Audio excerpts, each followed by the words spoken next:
Σου ζητάμε γη και νεράκι. Όχι, άντρα μου, μην τους το δώσεις. Δεν είναι πρέπον να έρχεται ένας ξένος και να προσβάλλει το βασίλειό μας. Ξεφτύλα, Λεωνίδα. Αφήνεις μια γυναίκα να αποφασίσει. Καλέ, πώς τολμάς να έρχεσαι πας στο σπίτι και να προσβάλλεις τη γυναίκα του. This is Sparta, Sparta.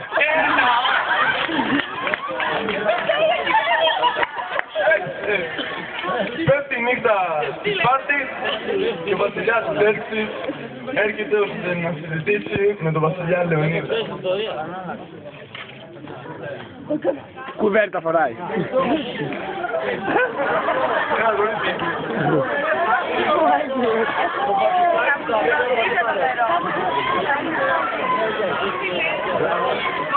Τι ήρθε λοιπόν ο Xerxes. Το Λεωνίδα, σου θέλουν όλοι. Δεν φοράς ωραία μάσκα. Πες μου λοιπόν, τι θες.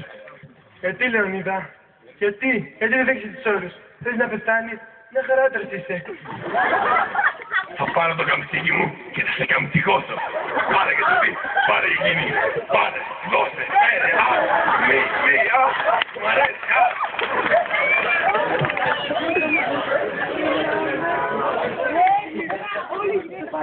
Βασιλιάς Λεωνίδας, ο Μαργαρίτης Κωνσταντίνος.